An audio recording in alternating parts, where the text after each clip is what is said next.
Damihan mo naman. Ah, Huwag ka patay. huwag na. Kakalyang siya. Hindi. Okay na ma'am, tama na ma'am. Dami na yan ma'am. Haba buhay ko. Tay! Tumatakbo na siya. Ano pa? Ito pa kailangan natin.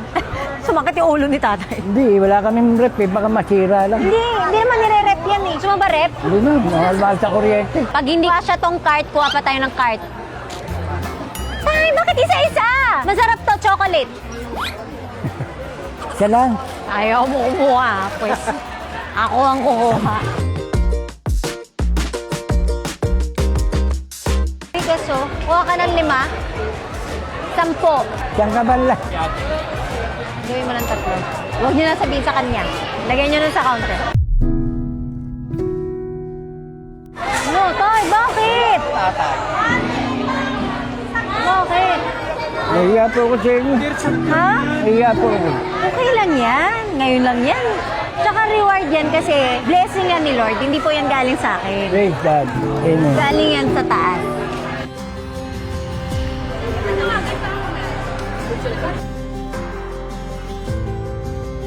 Magkano po nauuwi niyo sa bahay niyo? Minsan po, nasa 450, 4, 300. Tira po kami.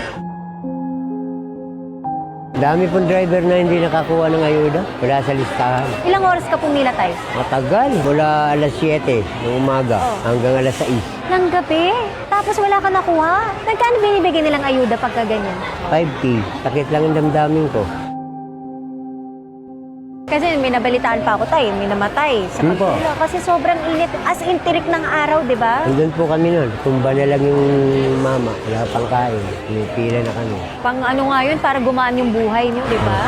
Ngayon ko lang po natikman tong hirap ng buhay ng ganito. Sinabayan pa ng asawa ko, namatay. November 23 namatay asawa ko. Last year, Lalo akong naghirap. Hindi ako makabiyahe. Nagluluksa ako. pag hindi ka bumiyahe, wala ka pang kain. Wala. Ang hirap po naman yun. Hirap. Itay, ha? Apa. Dito po ako, tutulong po ako sa inyo, ha?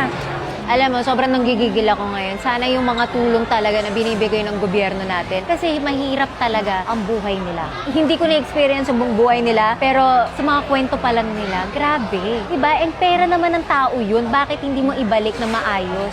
Kailangan na kailangan nila yun para sa kakagaan ng buhay nila. Siyempre, hindi ko naman matutulungan lahat-lahat. Kaya sana talaga ma-actionan yan. At sana mas maging maayos ang sistema talaga ng Pilipinas. Kasi sobrang hirap ng buhay dito. At grabe yung mga pinagdadaanan nating mga jeepney drivers. Hindi lang yung mga jeepney drivers, kundi lahat. Tricycle drivers, lahat-lahat ng mga nagtatrabaho araw-araw. Sana mabigay talaga sa kanila yung maayos, yung patas, at yung tama. Because they deserve it. At pera yan ng mga Pilipino. So yun lang.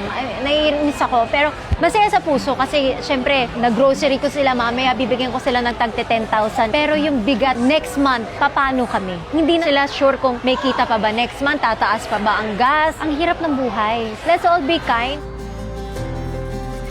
Ay, bongga naman nakuha ng ating mga jeepney driver, oh.